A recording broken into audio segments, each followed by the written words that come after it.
हिमालय की पहाड़ियों की ठंडी गोद में जहां सन्नाटा छाया रहता है और बर्फ प्राचीन रहस्यों को फुसफुसाती है, राघव नाम का एक कमजोर आदमी अपनी 10 वर्षीय बेटी मीरा के साथ एक घुमावदार रास्ते पर चल रहा था। दोनों ने एक बेरहम बर्फीले तूफान से बचने की कोशिश की जो गर्मजोशी और उम्मीद के हर निशान को निगलता हुआ लग रहा था।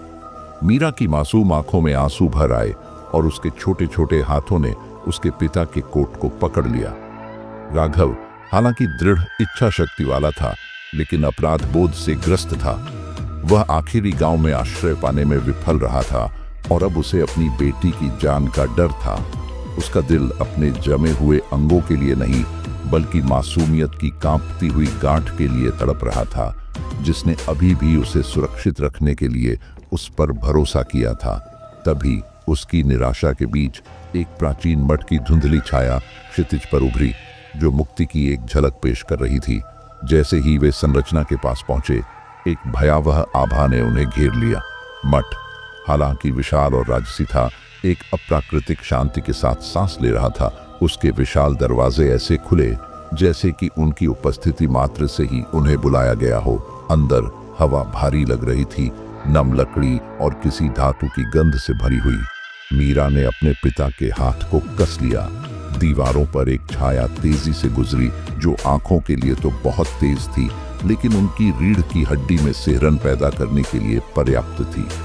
हॉल में एक गहरी कर्कश हंसी गूंजी और कदमों की आवाज, जो सिर्फ एक व्यक्ति की आवाज नहीं थी, उनके चारों ओर घूमने लगी। राघव ने कांपते हुए प्रार्थना की, लेकिन मीरा की आवाज हवा में गूंज उठी। पापा, कोई मुझे बुला रहा है। उसके शब्द नरम लेकिन ठंडे राघव के दिल में बर्फीले खंजर की तरह चुभ गए। उसने मुड़कर देखा कि मीरा एक गलियारे में खालीपन से घूर रही थी, जहां कोई रोशनी आने की हिम्मत नहीं कर रही थी। अपनी बेटी को बचाने के लिए बेताब राघव ने उसे अपनी बाहों में उठा लिया और भागना शुरू कर दिया, लेकिन गलियारे अंतहीन लग रहे थे। पागलपन द्वारा खुद बनाए गए भूल भुलैया की तरह एक दूसरे में उलझे हुए थे। उसकी सांसें उखड़ने लगी, उसके पैर लड़खड़ाने लगे और जैसे ही उम्मीद खत्म होती दिखी, वे एक मंद रोशनी वाले हॉल में जा गिरे। कमरे में ध्यान मुद्रा में भिक्षुओं की डरावनी भित्ति चित्रों से सजावट थी। उनकी रंगी हुई आंखें राघव और मीरा का पीछा कर रही थीं, चाहे वे कहीं भी जा रहे हों। हॉल के बीच में एक अकेला व्यक्ति खड़ा था, एक भिक्षु जिसकी पीठ मुड़ी हुई थी। हमारी मदद करो कृपया, राघव चिल्लाया। उसकी आवाज हताशा से फट रही थी। भिक्षु धीरे धीरे मुड़ा। एक खोखला चेहरा दिखाई दिया, कोई आंखें नहीं, कोई मुंह नहीं, बस एक खालीपन। राघव अपने घुटनों पर गिर गया। मीरा को कसकर पकड़ लिया और भिक्षु ने एक ऐसी आवाज में फुसफुसाया जो हर दिशा से आ रही थी, तुम्हें यहां नहीं आना चाहिए था। राघव के चेहरे पर आंसू बह रहे थे। उसने अपनी बेटी की जान की भीख मांगी, वादा किया कि वह उसे छोड़कर चला जाएगा और कभी वापस नहीं आएगा।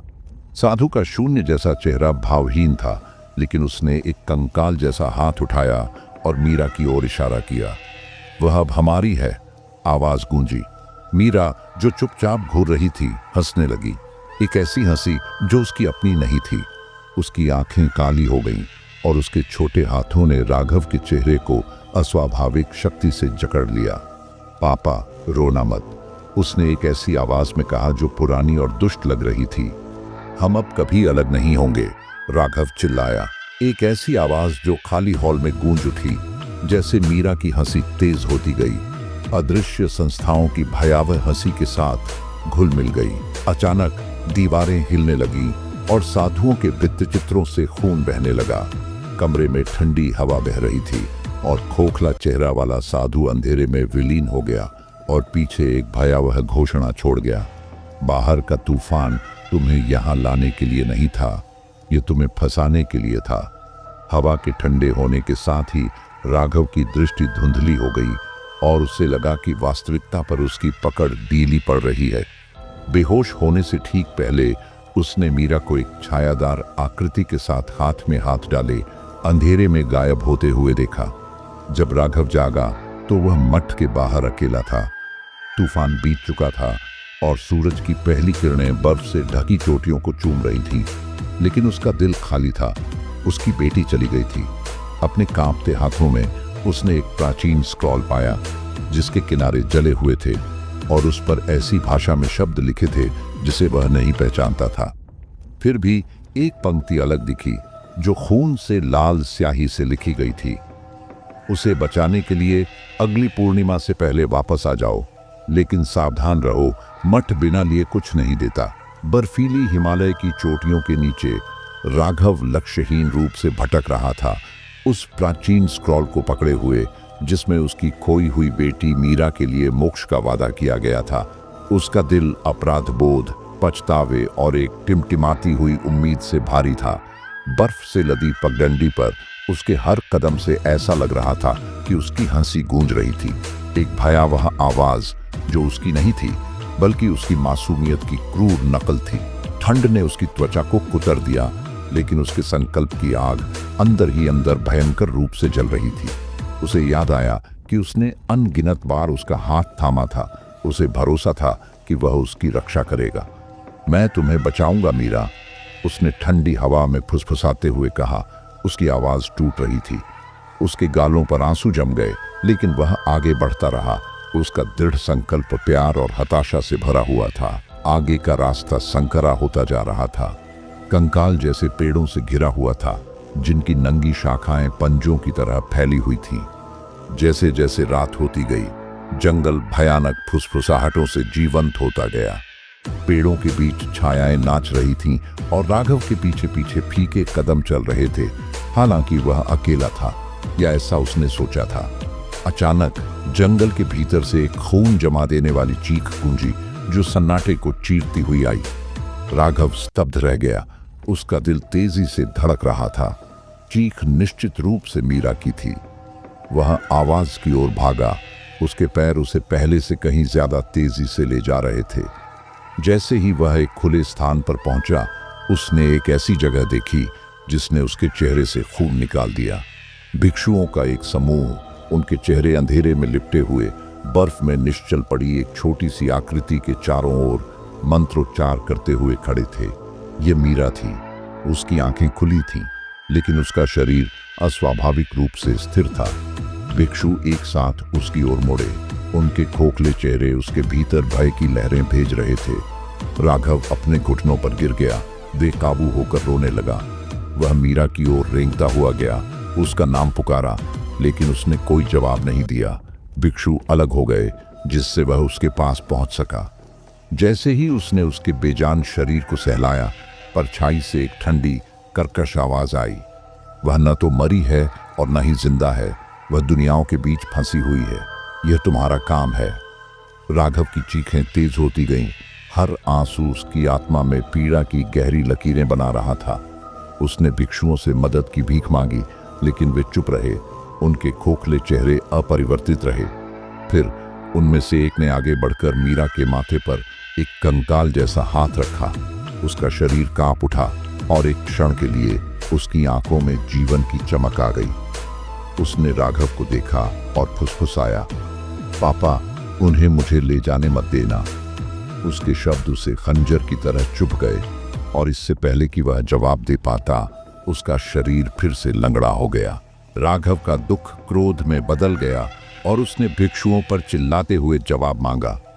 प्रमुख भिक्षु ने अपना हाथ बढ़ाया, जिसमें एक प्राचीन ताबीज दिखाई दिया जो एक भयावह लाल रोशनी से चमक रहा था। यह ताबीज उसका लंगर है, भिक्षु ने समझाया। यदि आप उसे बचाना चाहते हैं तो आपको मठ में वापस लौटना होगा और अगली पूर्णिमा से पहले उसे वेदी पर रखना होगा। लेकिन सावधान रहें, उसके उद्धार की ओर प्रत्येक कदम एक बलिदान की मांग करेगा। क्या आप कीमत चुकाने को तैयार हैं? बिना किसी हिचकिचाहट के राघव ने ताबीज को पकड़ लिया। इसकी ठंडी सतह उसकी बाह में सिहरन पैदा कर रही थी। भिक्षुओं ने फिर से मंत्रोच्चार करना शुरू कर दिया, और जैसे जैसे जंगल में अंधेरा बढ़ता गया, उनके रूप छाया में विलीन हो गए, जिससे राघव मीरा के गतिहीन शरीर के साथ अकेला रह गया। जैसे जैसे भोर होने लगी, राघव ने मीरा को ले जाने के लिए एक अस्थायी स्लेज बनाया और मठ की ओर चल पड़ा। यात्रा कठिन थी, प्रत्येक कदम के साथ ताबीज की भयावह ऊर्जा भारी होती जा रही थी। रास्ते में उसे दृश्य मिले, उसकी मृत पत्नी उसे पुकार रही थी, उस पर अपनी बेटी को विफल करने का आरोप लगा रही थी। पहुंच से बाहर छिपी हुई छायादार आकृतियां और मीरा एक ऐसी आवाज में हंस रही थी जो उसकी नहीं थी। इन मतिभ्रमों ने उसकी मानसिकता को कुतर दिया, लेकिन उसने उसे बचाने के लिए दृढ़ निश्चय किया। जब राघव आखिरकार मठ में पहुंचा तो उसके ऊंचे दरवाजे खुले थे, मानो उसका इंतजार कर रहे हों। वह मीरा को अंदर ले गया। ताबीज की चमक अंधेरे गलियारों को रोशन कर रही थी। भिक्षुओं के भित्ति चित्र अब जीवंत लग रहे थे। उनकी आंखें उसकी हर हरकत पर नजर रख रही थीं। मठ के मुख्य हॉल के केंद्र में वेदी खड़ी थी, हड्डियों और प्राचीन प्रतीकों से सजी एक विचित्र संरचना। राघव ने ताबीज को वेदी पर रखा और जैसे ही उसने ऐसा किया, उसके नीचे की जमीन कांपने लगी। दीवारों से खून बहने लगा और एक अलौकिक चीख हवा में भर गई। ताबीज टूट गया, जिससे एक अंधा कर देने वाली रोशनी निकली, जिसने कमरे को घेर लिया। जब रोशनी कम हुई तो राघव ने खुद को एक अवास्तविक परिदृश्य में पाया, एक ऐसी जगह जहां प्रकृति के नियम अब लागू नहीं होते। आकाश अंधकार और आग का एक घूमता हुआ द्रव्यमान था और जमीन उन लोगों के अवशेषों से अटी पड़ी थी जो उससे पहले आए थे। दूरी पर उसने मीरा को एक चट्टान के किनारे पर खड़े देखा, एक छायादार आकृति के साथ हाथ पकड़े हुए। जैसे ही वह उसकी ओर दौड़ा, आकृति पलट गई और उसका चेहरा सामने आ गया। राघव के अपने चेहरे की एक सटीक भयावह प्रतिकृति। छाया ने उसकी आवाज में कहा, तुम खुद को बचाए बिना उसे नहीं बचा सकते, लेकिन क्या तुम अपनी सच्चाई का सामना करने के लिए तैयार हो? इससे पहले कि राघव जवाब दे पाता, उसके नीचे की जमीन ढह गई और वह एक खाई में गिर गया। आखिरी चीज जो उसने देखी वह थी मीरा उसकी ओर हाथ बढ़ा रही थी। उसकी आंखें भय से भरी हुई थी और उसके गाल पर एक आंसू बह रहा था। जैसे ही राघव अंधेरे में डूबा, उसने अपने मन में एक आवाज गूंजती सुनी। सच्चाई उसे बचाने में नहीं है, बल्कि यह समझने में है कि तुमने उसे क्यों विफल किया। कहानी यही समाप्त होती है, जो दर्शकों को सस्पेंस से जकड़ लेती है। वह कौन सी सच्चाई है जिसका सामना राघव को करना चाहिए? वह छायादार आकृति कौन है और उसका उससे क्या संबंध है? अगले एपिसोड में जवाब मिलेंगे, जहां मठ के सबसे काले रहस्यों का खुलासा होगा। देखते रहिए। राघव की चीखें अंतहीन रूप से गूंजती रही, क्योंकि वह अंधेरे रसातल में गिर गया। गिरने की अनुभूति केवल शारीरिक नहीं थी, ऐसा लगा जैसे उसकी आत्मा टुकड़े टुकड़े करके अलग हो रही हो। मीरा की छवियां उसकी आंखों के सामने घूम गईं, उसकी हंसी, उसका रोना, जिस तरह से वह डर के मारे उससे लिपटी हुई थी। प्रत्येक याद ने उसे चाकू की तरह चुभोया, उसे अपराध बोध और पछतावे से भर दिया। जब वह आखिरकार नीचे उतरा तो प्रभाव शारीरिक नहीं बल्कि भावनात्मक था। उसने खुद को एक वीरान दूसरी दुनिया के परिदृश्य में पाया, जहां आकाश राख और आग का अंतहीन भंवर था और जमीन धड़कते हुए दिल की तरह धड़क रही थी। हवा में फुसफुसाहटें थीं, हर कोई उसे उसकी असफलताओं के लिए दोषी ठहरा रहा था। जब उसे तुम्हारी जरूरत थी तब तुम वहां नहीं थे, आवाजें फुसफुसा रही थी। तुमने उसे जाने दिया। वह लड़खड़ाता हुआ आगे बढ़ा, अपनी छाती को पकड़ते हुए मानो आवाजों को चुप कराना चाहता हो। दूर से उसने मीरा को देखा। उसकी छोटी सी आकृति टिमटिमाती रोशनी से रोशन थी। वह जमीन पर बैठी थी, अपने हाथों में कुछ पकड़े हुए। राघव उसका नाम पुकारते हुए उसके पास गया, लेकिन जैसे ही वह करीब गया, उसकी सांस उसके गले में अटक गई। मीरा ने कोई खिलौना या कोई गहना नहीं पकड़ा था, वह एक खोपड़ी को पकड़े हुए थी, जिसकी खोखली आंखें उसे घूर रही थीं। उसने उसकी ओर देखा, उसका चेहरा आंसुओं से लथपथ था और फुसफुसाया, तुमने मुझे क्यों नहीं बचाया पापा? उनके नीचे की जमीन दरकने लगी और काली काली झाड़ियां उभरने लगी, जो मीरा को लपेटकर धरती में खींच रही थी। राघव ने आगे बढ़कर उसका हाथ पकड़ लिया, लेकिन झाड़ियां बहुत मजबूत थीं। उसके डरे हुए चीखने की आवाजें गूंज उठी और वह गायब हो गई, जिससे वह खाली हवा में लिपटा रह गया। राघव अपने घुटनों पर गिर गया, बेकाबू होकर रोने लगा। इतने लंबे समय से वह जो अपराध बोध लेकर चल रहा था अब उसे असहनीय लग रहा था। वह स्वर्ग में चिल्लाया, उसे बचाने के लिए एक और मौका देने की भीख मांगी, लेकिन उजाड़ परिदृश्य ने कोई सांत्वना नहीं दी। अचानक छाया से एक आकृति उभरी। फटे हुए कपड़े पहने एक महिला, उसका चेहरा हुड से छिपा हुआ था। तुम उससे प्यार करने का दावा करते हो, उसने कहा। उसकी आवाज में दुख और गुस्से का एक भयावह मिश्रण था। फिर भी तुम अपने डर को अपने कार्यों को निर्धारित करने देते हो। क्या तुम वास्तव में समझते हो कि तुम किसके खिलाफ लड़ रहे हो? इससे पहले कि राघव जवाब दे पाता, उसने उस पर एक हड्डीदार उंगली उठाई और उसके नीचे की जमीन हिलने लगी। वह अब उस अजीब परिदृश्य में नहीं था, बल्कि अपने घर में वापस आ गया था और उस दिन को याद कर रहा था जब मीरा गायब हो गई थी। उसने खुद को अपने अध्ययन कक्ष में बैठे देखा, अपने काम में तल्लीन, जबकि मीरा बाहर खेल रही थी। उसने मदद के लिए उसकी धीमी चीखें सुनी, लेकिन उसे यह सोचकर अनदेखा कर दिया कि वह बस खेल रही है। जब वह आखिरकार बाहर गया तो वह जा चुकी थी। दृश्य बदल गया और उसने मठ को फिर से देखा। उसके विशाल द्वार खुले थे। वह वहां था, ताबीज को पकड़े हुए, लेकिन इस बार भिक्षु ऐसी भाषा में मंत्रोच्चार कर रहे थे जिसे वह समझ नहीं पा रहा था। उसने देखा कि मीरा को छायादार आकृतियों द्वारा मठ में घसीटा जा रहा था। उसकी चीखें उसकी आत्मा को चीर रही थीं। महिला की आवाज उसके दिमाग में गूंज रही थी। तुमने उसे तब छोड़ दिया था और तुम उसे अब भी छोड़ रहे हो। चुनाव तुम्हारा है, सच्चाई का सामना करो या उसे हमेशा के लिए खो दो। राघव की दृष्टि धुंधली हो गई और जब यह साफ हुई तो वह मठ में वापस आ गया। इस बार यह अलग था।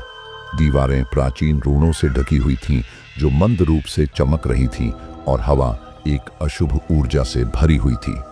कमरे के केंद्र में एक वेदी खड़ी थी और उस पर ताबीज के टूटे हुए टुकड़े पड़े थे। राघव ने सावधानी से उसके पास जाकर देखा। उसका दिल धड़क रहा था। जैसे ही उसने टुकड़ों को छूने के लिए हाथ बढ़ाया, वे उसके चारों ओर चकाचौंध करने वाली रोशनी में घूमने लगे। रोशनी एक आकृति में मिल गई। राघव का एक छायादार हमशक्ल, जिसकी आंखें द्वेष से जल रही थीं। तुम मुझसे भिड़े बिना उसे नहीं बचा सकते, उसने कहा। उसकी आवाज उसके खुद के प्रति एक भयावह दर्पण थी।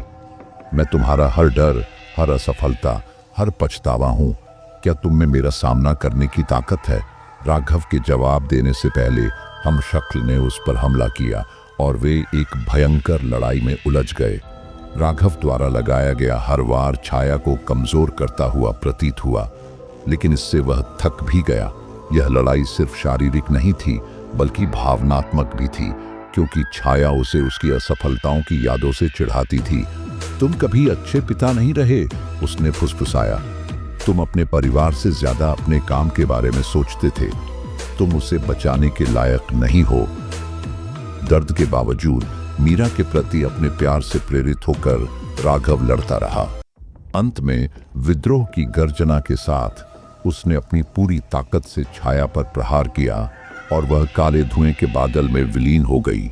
जैसे ही धुआं छंटा, राघव ने एक द्वार देखा जहां वेदी थी। इसके आगे एक सीढ़ी थी जो अंधेरे में नीचे की ओर जा रही थी। उसने मीरा की आवाज सुनी जो उसे पुकार रही थी, धीमी लेकिन स्पष्ट। उसने द्वार से कदम बढ़ाया। उसका संकल्प पहले से कहीं ज्यादा मजबूत था। सीढ़ियां अंतहीन लग रही थीं और हर कदम के साथ उसे लगा जैसे वह अपनी मानसिकता में और भी गहराई से उतर रहा है। फुसफुसाहटें तेज होती गईं, आरोप और भी जहरीले होते गए, लेकिन उसने उन्हें अनदेखा किया, केवल मीरा की आवाज पर ध्यान केंद्रित किया। जब वह अंततः नीचे पहुंचा तो उसने खुद को एक गुफानुमा कक्ष में पाया। इसके केंद्र में एक विशाल धड़कता हुआ हृदय था जो प्रकाश की जंजीरों से बंधा हुआ था। इसके चारों ओर छायादार साधु थे। उनके मंत्रोच्चार से हवा में भयावह ऊर्जा भर रही थी।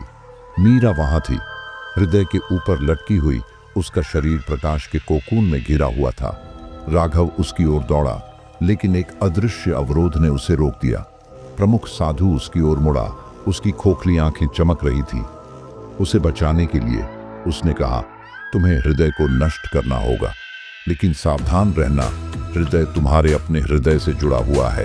इसे नष्ट करो और तुम बच नहीं पाओगे। राघव मीरा के प्रति अपने प्रेम और मृत्यु के भय के बीच उलझा हुआ खड़ा था। जैसे जैसे साधुओं के मंत्रोच्चार तेज होते गए, हृदय तेजी से धड़कने लगा। इसकी जंजीरें ऊर्जा के विरुद्ध खींचने लगी। राघव जानता था कि उसके पास कोई विकल्प नहीं था। उसने साहस का पूरा भंडार जुटाया। उसने अपना हाथ उठाया और हृदय में डाल दिया। दिल के टूटने के साथ ही उसके शरीर में एक ऐसा दर्द हुआ जो उसने पहले कभी महसूस नहीं किया था, जिससे प्रकाश की एक लहर निकली जिसने पूरे कक्ष को घेर लिया। जब प्रकाश कम हुआ तो राघव ने खुद को जमीन पर पड़ा पाया। उसका शरीर कमजोर लेकिन जीवित था। मीरा वहां थी, उसके सिर को अपनी गोद में लिए हुए। उसके चेहरे पर आंसू बह रहे थे। पापा, उसने फुसफुसाते हुए कहा। उसकी आवाज कृतज्ञता और प्रेम से भरी हुई थी। राघव मुस्कुराया, लेकिन इससे पहले कि वह कुछ बोल पाता, भिक्षु फिर से प्रकट हुए। उनके रूप अब और अधिक मानवीय थे। आपने पहला परीक्षण पास कर लिया है, प्रमुख भिक्षु ने कहा, लेकिन यात्रा अभी खत्म नहीं हुई है। उसे सही मायने में बचाने के लिए आपको पहाड़ पर चढ़ना होगा और अंधेरे के स्रोत का सामना करना होगा। जब भिक्षु गायब हो गए तो राघव ने दृढ़ संकल्प की लहर महसूस की। वह जानता था कि आगे की यात्रा और भी खतरनाक होगी, लेकिन वह इसका सामना करने के लिए तैयार था। मीरा के साथ उसने चढ़ाई शुरू की, पहाड़ की चोटी पर उसका इंतजार कर रही भयावहता से अनजान। राघव और मीरा ने हिमालय की भयावह चोटी पर चढ़ना शुरू किया। हर कदम के साथ हवा ठंडी और भारी होती जा रही थी। मीरा ने उसका हाथ कसकर पकड़ रखा था। उसकी छोटी छोटी उंगलियां कांप रही थीं। पापा, क्या हम फिर कभी सुरक्षित हो पाएंगे? उसने फुसफुसाते हुए कहा। उसकी आवाज में डर और लालसा का भार था। राघव घुटनों के बल बैठ गया और उसके चेहरे को सहलाया। उसकी आंखों में आंसू भर आए। मैं वादा करता हूं बेटा, मैं तुम्हें हर कीमत पर बचाऊंगा। उसकी आवाज में ईमानदारी अडिग थी, लेकिन अंदर ही अंदर वह एक संदेह को सता रहा था। वह अज्ञात में चढ़ रहा था, एक ऐसे अंधेरे की खोह में जिसे वह समझ नहीं पा रहा था, एक बेटी के लिए जिसे वह फिर से खोना बर्दाश्त नहीं कर सकता था। पहला झटका तब लगा जब उनके पैरों के नीचे की बर्फ अप्राकृतिक रूप से हिलने लगी, मानो जीवित हो। मीरा चीख पड़ी जब एक हाथ, ठंडा, कंकाल जैसा और असंभव रूप से मजबूत, जमीन से निकला। उसके टखने पर पंजा मार रहा था। राघव ने उसे समय रहते वापस खींच लिया, लेकिन बर्फ में आकृतियां बनने लगी, खोखली आंखों और टेढ़े मेढ़े चेहरों वाले भूतियां साधु। उनके मंत्र हवा में गूंज रहे थे, एक भयावह धुन जो दुनिया से गर्मजोशी और उम्मीद को खत्म कर रही थी। वापस लौट जाओ, वे फुसफुसाए। उनकी आवाज में धमकी भरी परतें थीं। वह अब तुम्हारी नहीं है। राघव ने मीरा पर अपनी पकड़ मजबूत की और चिल्लाया, वह मेरी बेटी है, मैं उसे बचाने के लिए कुछ भी करूंगा। साधुओं ने हिचकिचाहट दिखाई। उनके रूप ऐसे टिमटिमा रहे थे मानो उन्हें अपनी शक्ति पर भरोसा न हो। इससे पहले कि वे घूमती हुई बर्फ में गायब हो जाएं, जैसे जैसे वे ऊपर चढ़ते गए, पहाड़ ने अपना क्रूर हृदय प्रकट किया। मीरा लड़खड़ा गई। उसका पैर बर्फ के नीचे दबी किसी चीज पर लग गया। राघव ने बेतहाशा खुदाई की, केवल एक गुड़िया खोजने के लिए, मीरा की पसंदीदा गुड़िया, जिसे उसने महीनों पहले खो दिया था। इसकी आंखें काली हो गई थीं और इसकी कभी रंगीन पोशाक सूखे खून की तरह भीगी हुई थी। मीरा का चेहरा मुरझा गया और वह गुड़िया को सीने से लगाए हुए बेकाबू होकर रोने लगी। पापा, ये यहाँ क्यों है? सब कुछ इतना गलत क्यों है? उसके आंसू बह रहे थे और राघव को लगा कि उसका दिल फिर से टूट रहा है। उसने उसे अपने पास जकड़ लिया। उसके आंसू में मिल गए। मुझे नहीं पता बेटा, लेकिन मैं वादा करता हूं मैं इसे ठीक कर दूंगा। फिर भी जब वह बोल रहा था तो पहाड़ उसका मजाक उड़ा रहा था। उसकी हवाएं हंसी से चीख रही थीं। जैसे ही उन्होंने अपना संयम वापस पाया, एक गहरी गड़गड़ाहट ने पहाड़ को हिला दिया। उनके सामने एक गुफानुमा द्वार दिखाई दिया, जिसका प्रवेश द्वार एक भयानक लाल रोशनी से चमक रहा था। मीरा राघव से लिपट गई। उसकी आवाज बमुश्किल फुसफुसाहट जैसी थी। पापा, मैं वहां नहीं जाना चाहती। राघव जानता था कि वह भी नहीं जाना चाहता था, लेकिन रोशनी में कुछ ऐसा था जो उसे बुला रहा था, एक भयावह चुंबकत्व जिसका वह विरोध नहीं कर सकता था। जैसे ही वे अंदर गए, तापमान गिर गया और दीवारें जीवित मांस की तरह धड़कने लगी। गुफा के बीच में एक वेदी थी और उस पर एक दर्पण रखा था, एक पुराना टूटा हुआ दर्पण जो एक दुष्ट ऊर्जा को विकीर्ण करता था। राघव सावधानी से उसके पास गया और जैसे ही उसने उसकी सतह पर देखा, उसका प्रतिबिंब मुड़ने और विकृत होने लगा। दर्पण ने उसे मीरा को पकड़े हुए दिखाया, लेकिन उसका चेहरा पीला था, उसकी आंखें बेजान थीं। यह तुम्हारा भविष्य है, एक आवाज गूंजी जिसका स्रोत अदृश्य था। जब तक तुम बलिदान देने को तैयार नहीं हो। राघव डर के मारे पीछे हट गया, लेकिन इससे पहले कि वह समझ पाता कि उसने क्या देखा था, आईना टूट गया और उसमें से एक ऐसी आकृति उभरी जिस पर उसे यकीन नहीं हुआ। उसकी पत्नी आरोही। वह बिल्कुल वैसी ही दिख रही थी जैसी उस दिन थी जब वह गायब हुई थी। सुंदर, उजली, लेकिन उसकी आंखें दुख से भरी हुई थी। आरोही, उसने फुसफुसाते हुए कहा। उसकी आवाज टूट रही थी। मीरा दौड़कर उसके पास गई, रोते हुए, मम्मा, मम्मा, तुम यहां हो। आरोही मीरा को गले लगाने के लिए घुटनों के बल बैठी। उसके आंसू बह रहे थे, लेकिन जब उसने राघव को देखा तो उसके चेहरे पर प्यार और निराशा दोनों झलक रहे थे। राघव, तुमने ऐसा क्यों होने दिया? तुमने हमारी रक्षा क्यों नहीं की? उसके शब्द चाकू की तरह थे, हर एक शब्द पिछले शब्द से ज्यादा गहरा काट रहा था। मैंने कोशिश की, वह हकलाया। मैं अभी कोशिश कर रहा हूं। आरोही का चेहरा मुड़ गया और उसकी आवाज पीड़ा भरी चीखों का कोरस बन गई। बहुत देर हो चुकी है। जैसे ही आरोही का शरीर राख में बदल गया, गुफा ढहने लगी।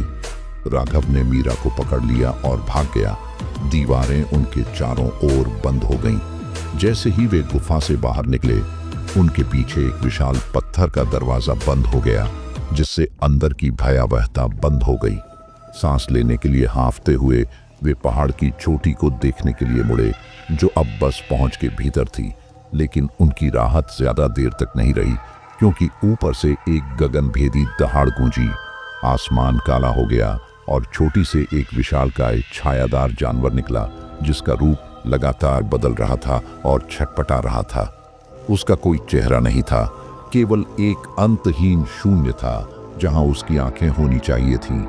राघव जम गया, मीरा को अपने शरीर से ढकते हुए। जानवर की आवाज गड़गड़ाहट से जमीन हिल गई। तुम पहाड़ को चुनौती देने की हिम्मत करोगे? तुम अभिशाप को चुनौती देने की हिम्मत करोगे? राघव ने अपने घुटनों को मुड़ता हुआ महसूस किया, लेकिन वह दृढ़ रहा।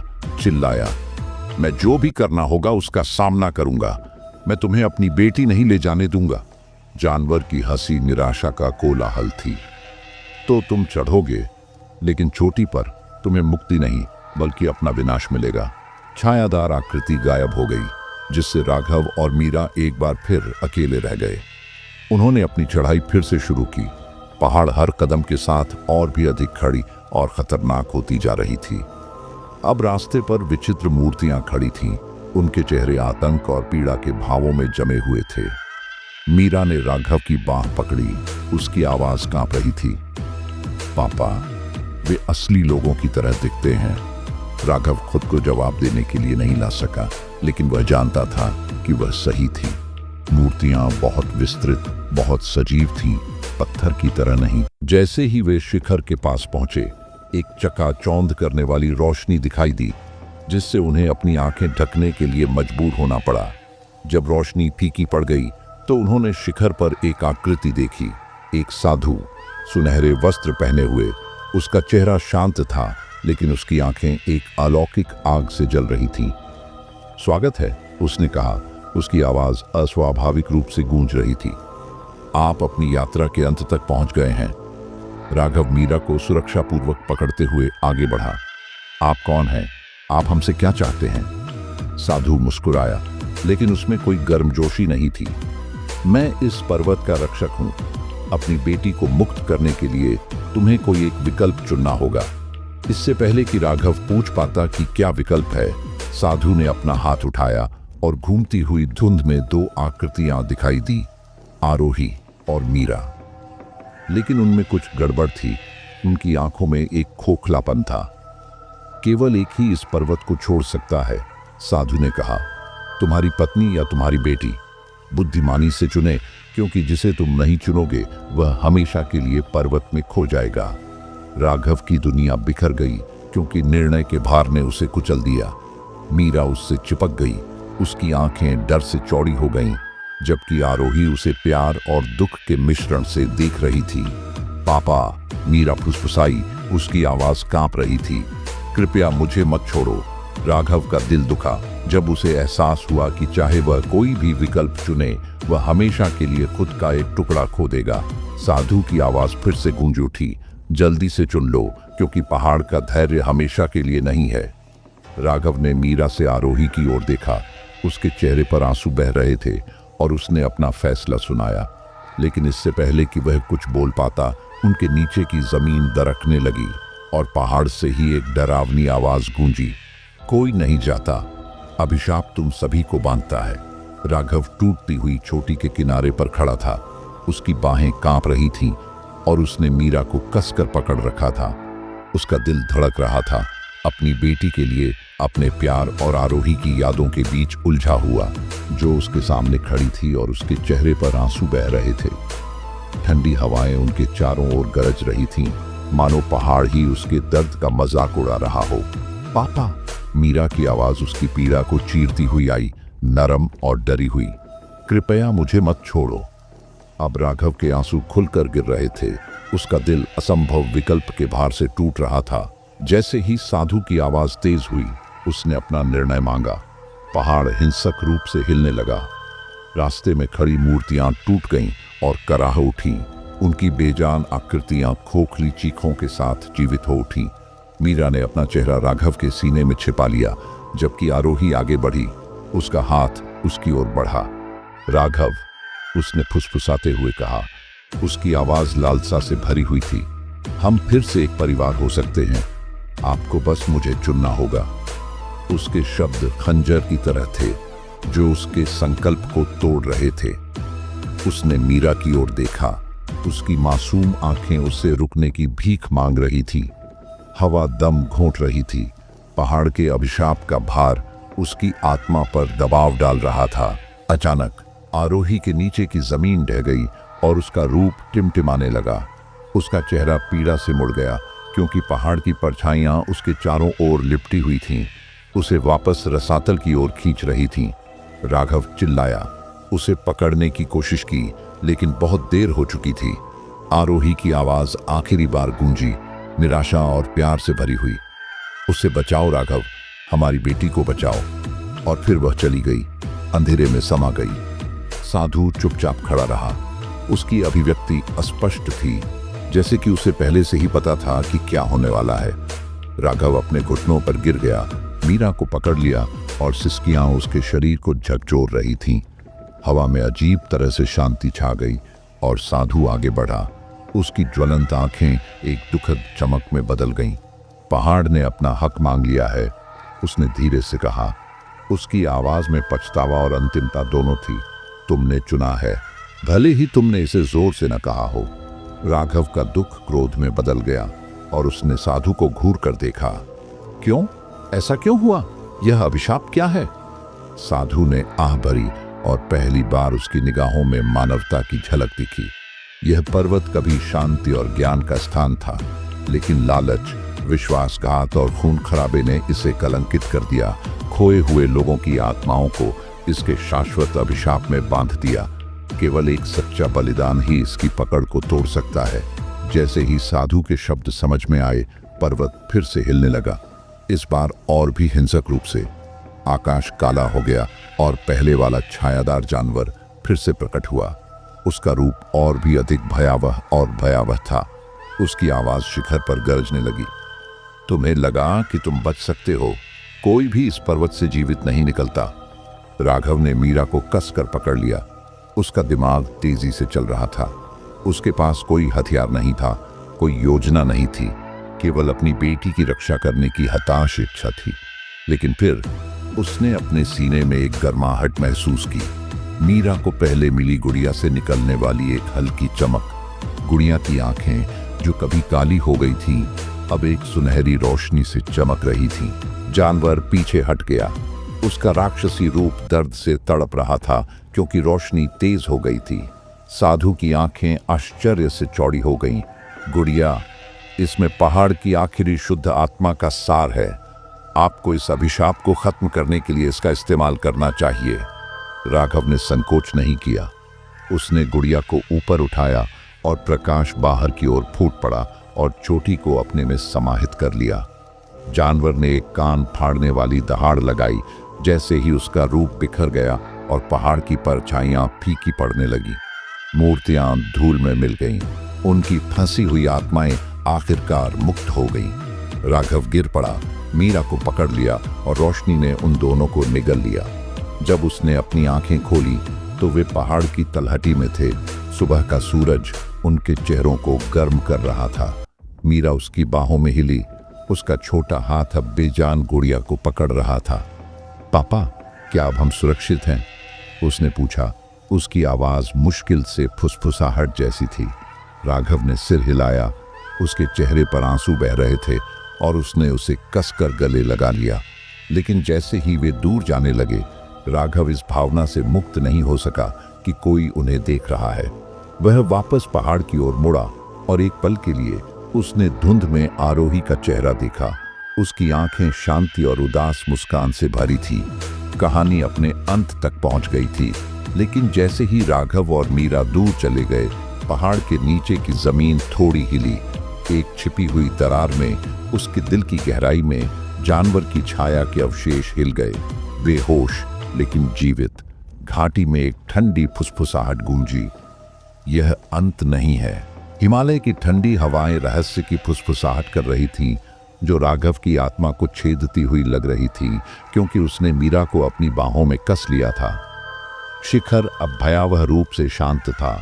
उस पर कुछ क्षण पहले तक जो चीखें और चीखें गूंज रही थीं, वे सब गायब थीं। फिर भी राघव को मंच के केंद्र की ओर एक अजीब सा खिंचाव महसूस हुआ, जहां राक्षसी छाया विलीन हो गई थी। उसने मीरा की ओर देखा। उसका छोटा चेहरा पीला लेकिन शांत था। वह बेजान गुड़िया को पकड़े हुए थी, जिसने उन्हें बचाया था। उसने फुसफुसाते हुए कहा, हम सुरक्षित हैं मीरा, यह खत्म हो गया है।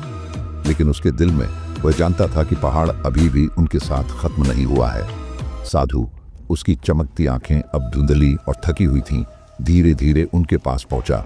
उसकी आवाज नरम थी, फिर भी उसमें सदियों का भार था। राघव, पहाड़ का अभिशाप अभी के लिए हट गया है, लेकिन इसकी आत्मा अभी भी मुक्ति के लिए तड़प रही है। इसकी शांति सुनिश्चित करने के लिए तुम्हें एक आखिरी काम करना होगा, और अपनी भी। इससे पहले कि राघव जवाब दे पाता, उनके नीचे की जमीन एक बार फिर कांपने लगी, लेकिन इस बार यह हिंसक नहीं थी। इसके बजाय यह एक लयबद्ध, दिल की धड़कन की तरह महसूस हुआ। हवा गर्म हो गई और जमीन से एक सुनहरी रोशनी फूट पड़ी, जिसने पूरे शिखर को रोशन कर दिया। रोशनी से एक आकृति उभरी, जिसने सभी की सांसें रोक दी। आरोही, उसका रूप उज्जवल और शांत था, आगे बढ़ी। उसके पैर मुश्किल से जमीन को छू रहे थे।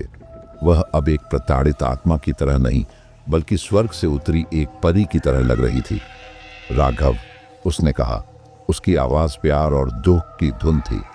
तुमने बहुत कुछ सहा है, लेकिन पहाड़ का दर्द इससे भी बड़ा है। इसे एक चमत्कार की जरूरत है, और इसने तुम्हें इसे देने के लिए चुना है। राघव अपने घुटनों पर गिर गया।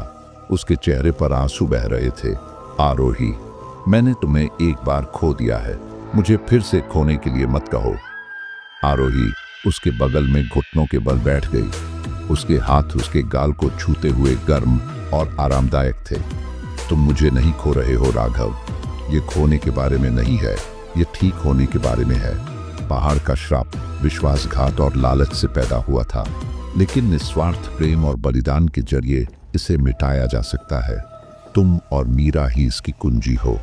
जब आरोही बोल रही थी तो मीरा के चारों ओर सुनहरी रोशनी घूमने लगी। उसे धीरे से हवा में उठा लिया। राघव घबरा गया और उसे पकड़ने की कोशिश की, लेकिन आरोही ने उसे रोक लिया। उस पर भरोसा करो राघव, उसकी मासूमियत के चमत्कार पर भरोसा करो। मीरा की आंखें खुली उसी सुनहरी रोशनी से चमक रही थी और वह मुस्कुराई। उसका डर दूर हो गया। वह ऐसी आवाज में बोली जो उसकी अपनी नहीं थी, जो प्राचीन ज्ञान से गूंजती थी। पापा, पहाड़ अब किसी को चोट नहीं पहुंचाना चाहता, वह बस आजाद होना चाहता है। प्रकाश ने पूरे शिखर को घेर लिया और उनके सामने एक दृश्य प्रकट हुआ। उन्होंने शापित मठ का इतिहास देखा। एक दयालु भिक्षु के साथ उसके अपने शिष्यों द्वारा विश्वासघात, निषिद्ध शक्ति के लिए उनका लालच, और उसके बाद हुआ रक्तपात। पहाड़ ने उनकी घृणा और क्रोध को अवशोषित कर लिया था और वह एक प्रेतवादित स्थान में बदल गया था। लेकिन अब प्रेम और मासूमियत की रोशनी से यह ठीक होने लगा था। अचानक जमीन फट गई और घूमती हुई छायाओं से भरी एक गहरी खाई दिखाई दी। जानवर का खंडित रूप एक बार फिर प्रकट हुआ, जो लड़खड़ा रहा था और दहाड़ रहा था। उसका क्रोध बुझने से इनकार कर रहा था। राघव खड़ा हो गया। उसके डर की जगह एक नए दृढ़ संकल्प ने ले ली। उसने आरोही और मीरा को देखा, फिर भिक्षु को, जिसने बस सिर हिलाया। राघव आगे बढ़ा और मीरा की गुड़िया को ऊपर उठाते हुए चिल्लाया, यह अब खत्म हो गया। गुड़िया से एक चमकदार रोशनी निकली और राघव ने महसूस किया कि उसके शरीर में एक अपार गर्मी भर गई है। वह खाई में घुस गया जानवर के सामने और फुसफुसाया, अब यहां तुम्हारी कोई शक्ति नहीं है, तुम्हारा समय समाप्त हो गया है। छायाएं विलीन होने लगी, उनकी चीखें खामोशी में बदल गईं। जानवर का रूप टूट गया और खाई बंद हो गई। पीछे केवल सुनहरी रोशनी रह गई। जब रोशनी फीकी पड़ गई तो राघव ने खुद को हरे भरे पठार पर खड़ा पाया। कभी बंजर रही चोटी अब फूलों और पेड़ों से जीवंत हो गई थी। हवा पक्षियों के गीतों से भर गई थी। मीरा दौड़कर उसके पास गई। उसकी हंसी एक धुन की तरह गूंज रही थी। आरोही पास ही खड़ी थी। उसका रूप अभी भी चमक रहा था। राघव, उसने धीरे से कहा, पहाड़ आजाद है और मैं भी, लेकिन अब मेरे जाने का समय आ गया है। राघव का दिल दुख रहा था, लेकिन वह समझ गया। मैं तुम्हें कभी नहीं भूलूंगा आरोही, हमें बचाने के लिए तुम्हारा शुक्रिया। आरोही मुस्कुराई। उसकी आंखों में आंसू चमक रहे थे। प्यार सबसे शक्तिशाली शक्ति है राघव, यह सबसे गहरे घावों को भी भर देता है। मीरा का ख्याल रखना और उसे बिना किसी डर के प्यार करना सिखाना। इसके साथ ही आरोही का रूप हवा में विलीन हो गया। उसका सार पुनर्जीवित पर्वत का हिस्सा बन गया। राघव और मीरा पहाड़ से नीचे उतरे। उनके दिल हल्के हो गए, लेकिन हमेशा के लिए बदल गए। जैसे ही वे नीचे पहुंचे, गांव के लोग बदले हुए शिखर को देखकर विस्मय में देखने लगे।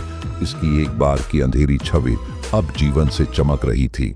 साधु अब अपने शापित कर्तव्य से मुक्त होकर राघव की ओर मुड़ा और कहा, तुमने वह किया है जो कोई और नहीं कर सकता था। पहाड़ एक अनुस्मारक है कि सबसे गहरे अंधेरे को भी प्रकाश से दूर किया जा सकता है।